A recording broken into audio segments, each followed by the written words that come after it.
Continuing Major Trends in Jewish Mysticism by Gershom G.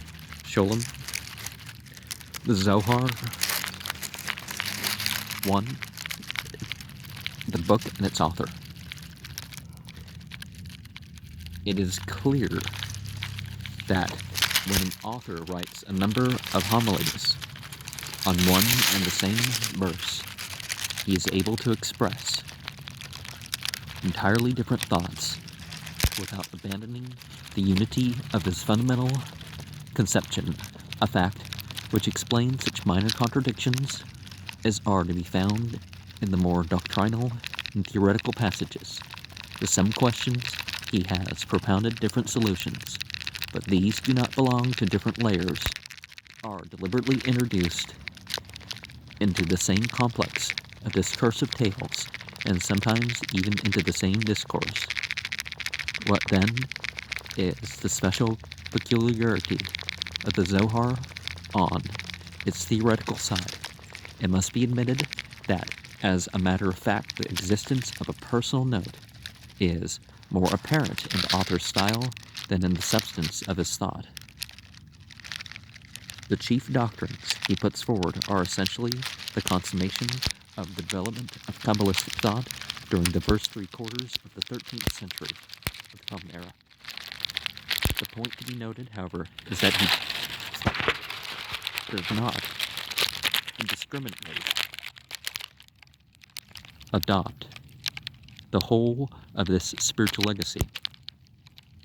His point of view is that of a clearly defined school of thought in Spanish Kabbalism, the Gnostical school already mentioned. Spanish Kabbalism as a whole included a considerable variety of more or less clarity grouped tendencies and schools. The manifold views on such subjects as the depths of the Godhead, the destiny of man, and the significance of the Torah, which one finds in the Zohar, were the product of the 100 years of intensive development of thought, which separates the Zohar from the book Bahir. From this welter of frequently conflicting views, the author makes his own selection and gives prominence to that which appeals most strongly to his mind, often in a highly personal manner, characteristic of his intensive preoccupation with the subject. Thus he displays the greatest interest in a group of ideas which owes its very development to the already mentioned Gnostical school, the idea of a left emanation, i.e., of an orderly hierarchy of the potencies of evil, the realm of Satan, which, like the realm of light, is organized in 10 spheres or stages. The 10 holy Sephiroth have their counterparts in 10 unholy or impure ones. The latter, however, are distinguished from the former, in that each one has a highly personal character. Each, therefore, has a personal name proper to itself, while the names of the divine Sephiroth merely represent abstract qualities such as wisdom, intelligence, grace, beauty, etc. Complete mythologies of the realm of darkness are to be found above all in the writings of Isaac ben Jacob HaKohen and Moses of Burgos. The author of the Zohar adopts these ideas but plays new variations on the original theme, starting out from the same assumptions as the writers we have just mentioned. He yet arrives at a doctrine of the other side, Sitra Achra, which closely parallels but does not converge with that of his contemporaries. And this carries us a step further, the individuality of the author is no less clearly expressed in what he omits than in what he emphasizes. To take a particularly striking example, he completely ignores a form of speculation very popular among 13th century Kabbalists, namely the idea of successive periods of cosmic development, each lasting 7,000 years, in which the universal process follows certain theosophic laws, until in the 50,000th year, the Great Jubilee, it returns to its source. This theory was first expounded in the book Tamunna around 1250 of the Common Era. in the form of a mystical interpretation of the 22 letters of the Hebrew alphabet. Aramea narrowed down to 22, but it's had up to 30, and 23 is most elucidating because having a ga instead of and an ein seems to show the most difference in having some of these other letters. So it seems rather, anyways, and was based on a new interpretation of the biblical prescriptions for Sabbath year, the Shemitah, and the Jubilee, when all things shall return to their possessor. To the Kabbalist of Catalonia, these rules were but symbolical representations of the stages of the process in which all things emanate from God and return to Him. The literature of the 13th and 14th centuries of the Common Era is full of speculations on this subject. The question how many world periods or jubilees there are was of as much importance to some Kabbalists as that of the state of the world in the various Shemitahs. Indeed, the assumption was even made that the Torah was read in different ways during the various successive periods, without ever being changed in its literal content as the secret name of God, i.e., that it is capable of revealing more than one meaning.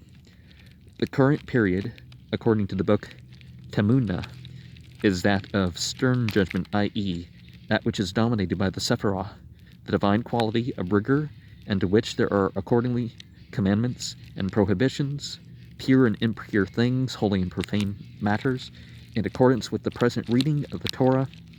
But in the coming Aeon, the next Shemitah, the Torah will no longer contain certain prohibitions, the power of evil will be curbed, etc. In brief, utopia will at last be realized. It is difficult to avoid the impression that we are dealing here with an independent Jewish parallel to the doctrine of Joachim of Theor concerning the three cosmic stages, which accord with the three figures of the Christian Trinity. The doctrine, which was first developed in far-off Calabria towards the end of the 12th century of the Common Era, became of importance in the 40s of the 13th century, when it was taken up and developed further by the Franciscans of Italy.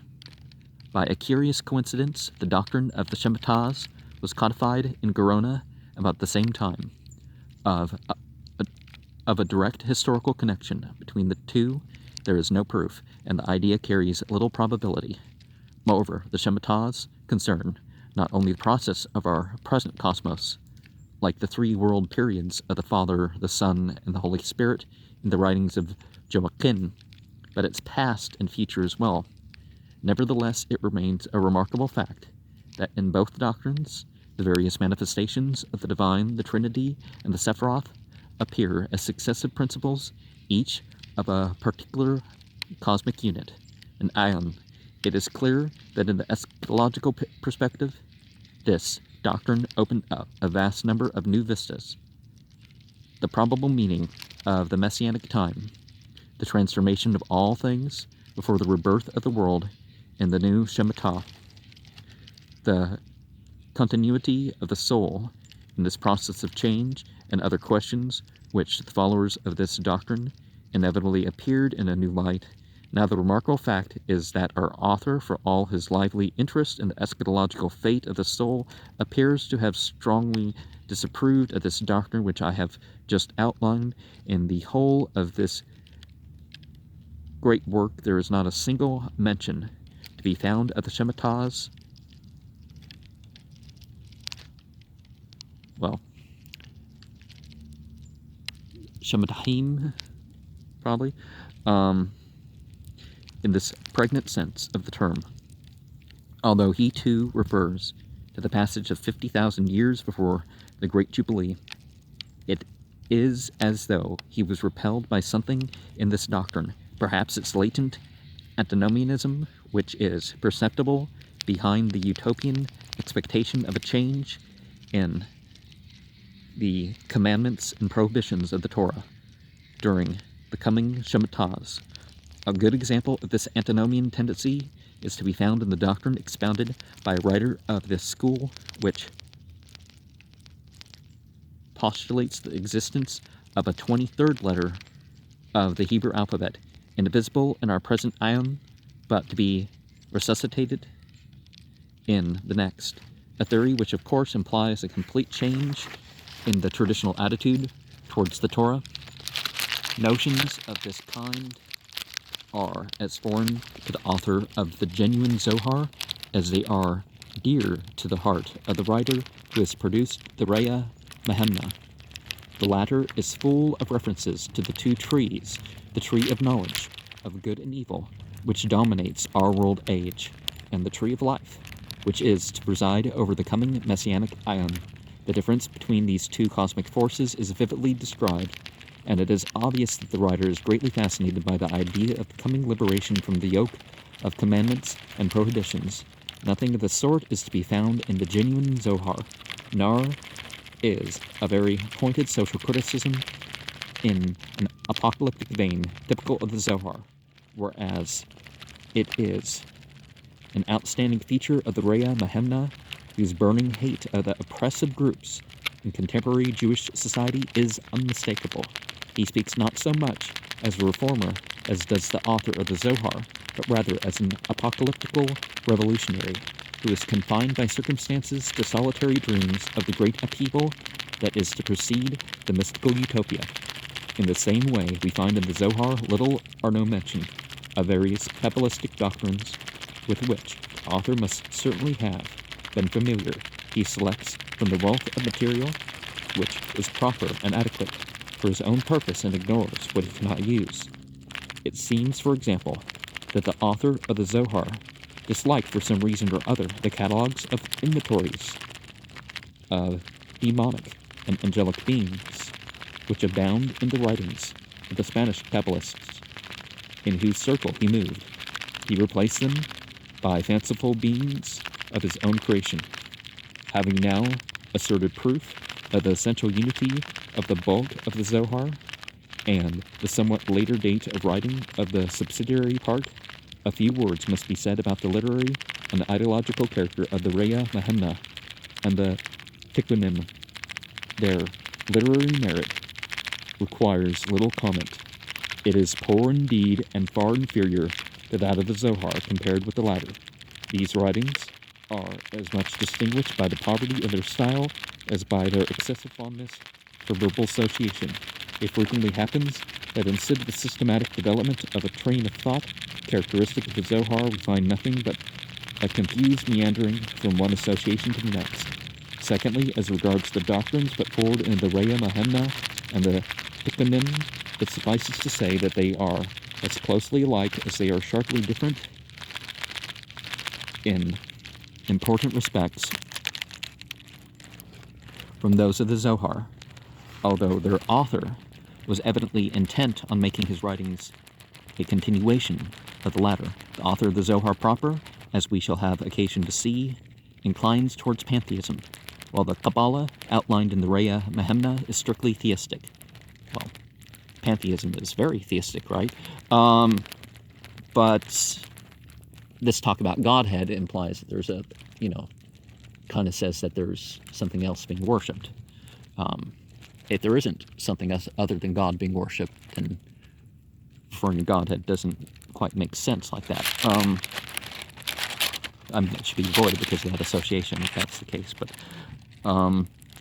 his treatment of the Sephiroth is much less lively and colorful, and in many details different from that of the major part. Lastly, it might be remarked that as a Talmudist, in the casuistical sense, the author of the Reya Mahemna is markedly superior to that of the Zohar, whose frequent attempts to introduce mystical interpretations of the Halakha are distinguished by a good deal of uncertainty and some rather elementary misunderstandings of Talmudic law. 7. Assuming the bulk of the Zohar to be the work of one author, we come to the question whether it is still possible to trace the stages in the composition of so vast a literary opus. Where did the author begin, and how ought one to picture his method of working? The first question can be answered, in my opinion, quite simply and somewhat surprisingly. Even those scholars who realize the Zohar was written at a comparatively late date usually proceeded upon the assumption that certain chapters of the main part, such as the two Idras, made the beginning, followed by the Midrashic parts, after which the Midrash Hanilam was added, perhaps even by another author. In the same way, many Kabbalists regarded the Midrash Hanilam, in which the medieval element is not cloaked by the Aramaic language, as a latter addition to the Zohar. Properly speaking, this view I consider to be mistaken. One of the most striking results to which I have been led by a closer analysis of the Zohar is the recognition that the Midrash Hanilam, that the first sections, Sidros, of the Torah, and the Midrash Hanilam for the Book of Ruth are the two oldest constituents of the whole work. The following are some of the main considerations by which I have been guided. A careful analysis of all the cross-references in the Zohar, and of those passages which necessarily imply certain other passages, leads to the conclusion that in many cases the first reference is to be found in the two sections of the Midrash Hanilam, but never vice versa. This is true not only of doctrinal material, but also of the legendary form of certain essential pieces of the major part, which either assume or directly refer to points mentioned in the Midrash Hanilam, while the reverse is never the case. B. A number of cases, the same homily, are identical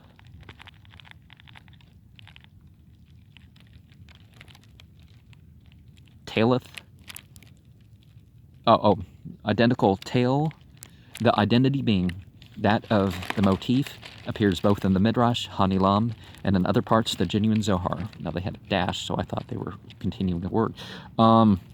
Analysis always shows that the literary form employed in the former is more primitive, more clearly dependent on the original sources, and more awkward in style than the corresponding passages of the other parts. Frequently, the difference is most striking. One clearly sees how the author treats the passage in the Midrash Hanilam as raw material for a second edition, more in accordance with the subsequent improvement of his literary taste. I was very surprised myself when, after making a number of such comparisons without any reference to the literary problem of the Midrash Hanilam, I suddenly became aware that priority belonged throughout to this part. C.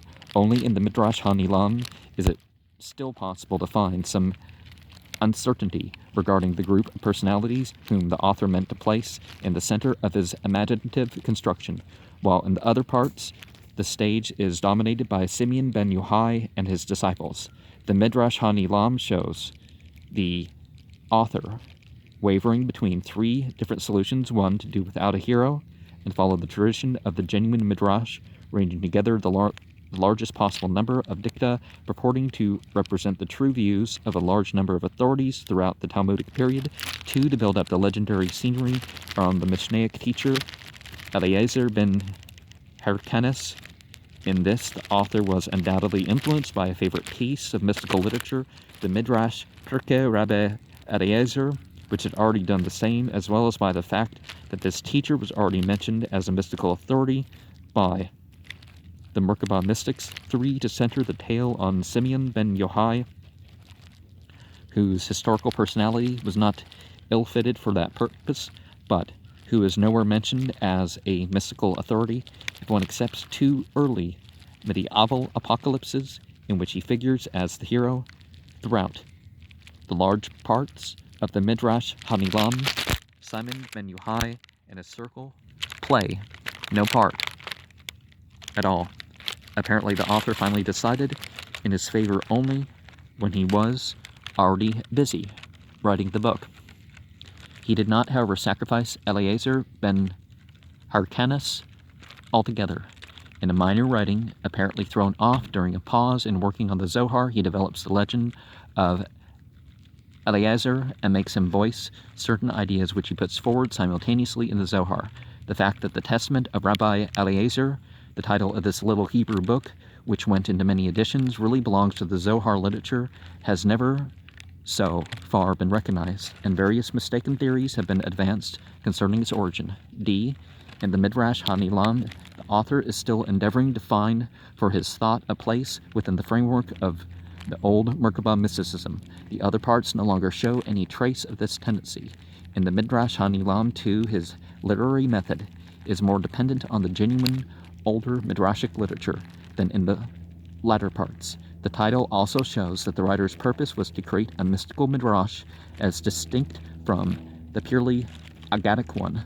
For that, and not a hitherto unknown Midrash, is the distinctive meaning of the title Midrash Hanilam, as the occurrence of the same term in the writings of other Kabbalists of the same period conclusively shows. E. In the Midrash Hanilam, the use of direct quotations from Talmudic sources is much more open than in the later writings. The author also shows no hesitation to quote genuine documents with their real title, although he already begins with the invention of titles from his celestial library. F.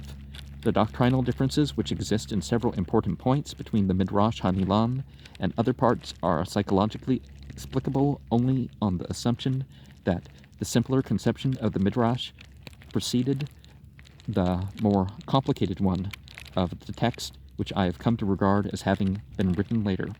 On this assumption, the author, like all the followers of Maimonides, began with philosophical allegorization and gradually came to mysticism, a process of development which, in the circumstances of the period, is far more plausible than the reverse.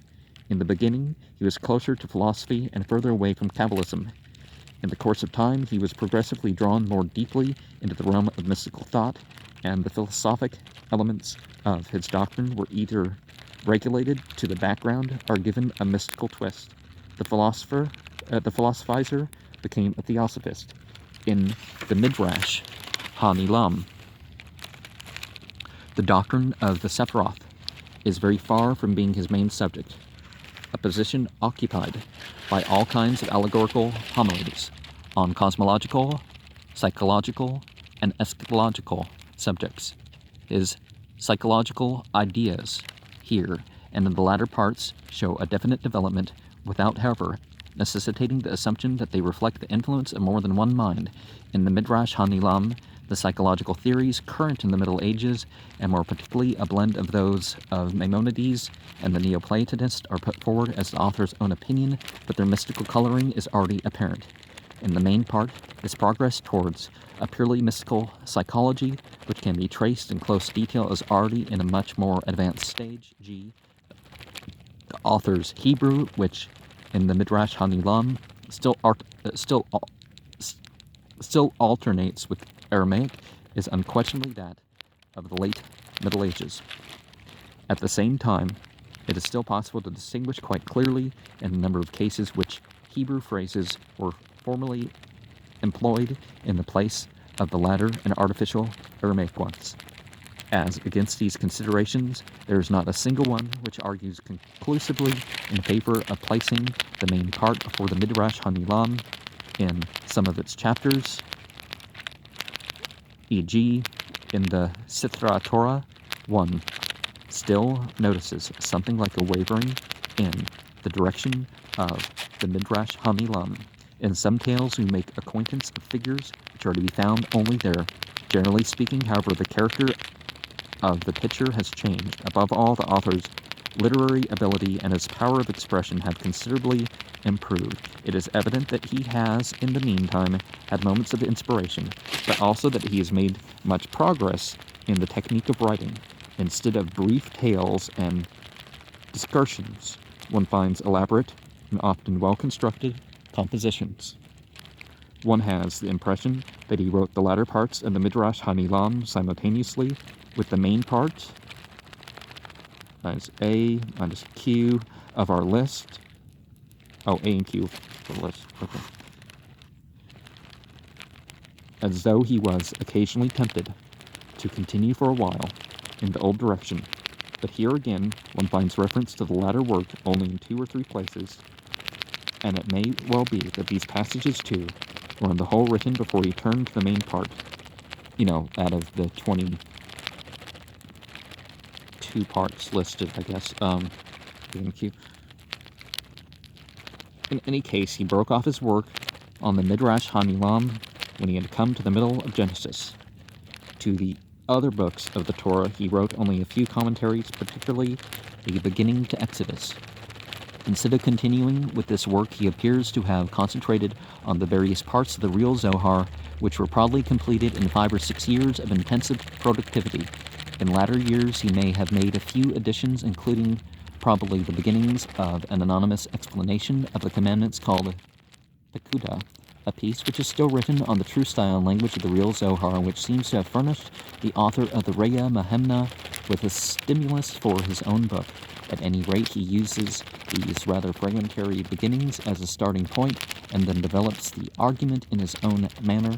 The transition from one style to the other can be quite distinctly observed. The fact that the whole work is a torso to Deuteronomy, there are only a few Zohar passages, can be explained in several ways. The least plausible explanation is that a great deal has been lost. The manuscripts we have correspond on the whole very well to the printed text, although their closer analysis occasionally still yields interesting results.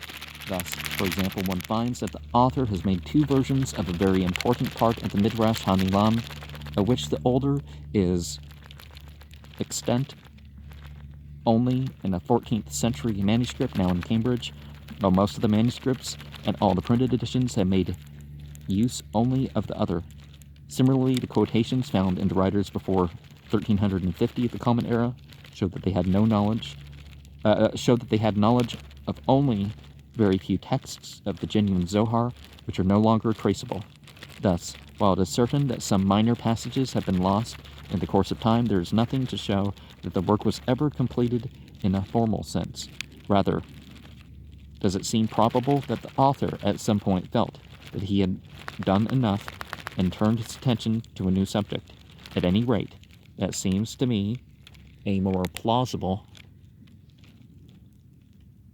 explanation, particularly in view of the character of his latter work. It may also be that he had in those years more or less exhausted his productive power. The precise order in which the different parts of the Torah commentary and the various subsidiary texts outside its framework were written can no longer be ascertained with anything like certainty. But since the whole text probably occupied no more than a few years, the question is not one of great importance. On the whole, one has the impression that the Idra Rabbah and the Sifra de Tisene Utha were among the first writings to be completed. In this connection, it is of interest that the pages following directly upon the conclusion of the Idra represent a conscious return to the Midrash HaNilam, to the first section of the Torah, which was, of course, of the greatest importance for him. He has written no less than 3 commentaries apart from the Midrash HaNilam. Such instances of recurrent attempts to solve the same problem in different ways are as characteristic of his method as they are eloquent of the fundamental unity and coherence of his thought. Part 8. What, after all this, is our answer to the question? When the book was written, it appears to me that what has been said above of the result to which one is led by an analysis of the sources is also confirmed by other considerations. We have seen that the author was familiar with the group of writings, of which the latest was written in 1274.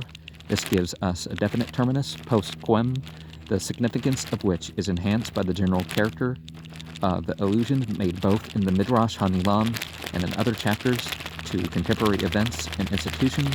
From these allusions, it is not difficult to draw the inference that the author was writing at a time when Palestine, after the vicissitudes of the Crusades, was again in the hands of the Arabs.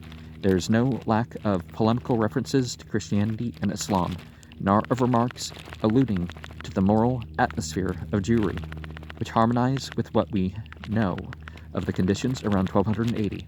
The data can be narrowed down a little further. In several places, the author introduces apocalyptical calculations, all of which set the end of exile around the year 1300. in the following years. For one passage, however, the assumption is made that since the destruction of the Second Temple in the year 68, according to the Jewish calendar, 1,200 years of exile have already passed. 68 Common Era. And that Israel is now living in the darkness which precedes the dawn. In other words, he is writing some years after 1268. Now, it's interesting that there are no writings attributed to Paul and his buddies that exist in from the 60s, or the Common Era. It's all after this thing, and the 20 years later, about 90 or something, you have the Book of Revelations and the First Gospel of John being written. Of course, these are rewrites of earlier texts to give it a Christian tone, but yeah, by Christian tone, I mean, we worship Jesus, which wouldn't have made sense in the Jewish paradigm. But now this date accords perfectly with everything we know of the circumstances of the book's publication. All sources are agreed that the Zohar was first circulated in the 80s and 90s of the 13th century by the Kabbalist Moses ben Shemtov de Leon, who lived until 1290 in the little town of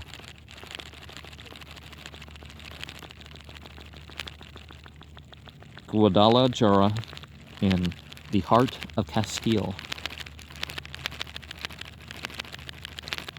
Then led a wandering life and finally spent his last years in Avila, to which town he may have been attracted by a brief sensation caused by the appearance of a Jewish prophet, or one thought to be such anyways, in 1295. He died in 1305 in the little town of Arevalo on a return journey to Avila from the royal court of Valladolid.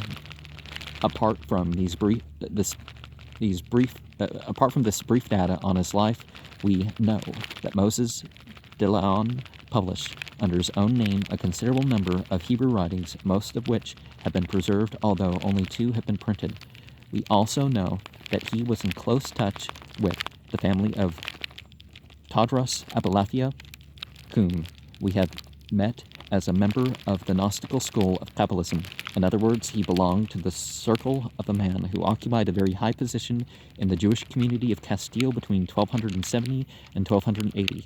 We are told by himself that his first book, i.e. the first book whose authorship he admitted, was the Shushan Aduth, our Rose of Testimony. This book, of which about half has been preserved, was written in 1286. In the following year, he published a fairly voluminous treatise on the meanings of the commandments, Sefer HaRimon, or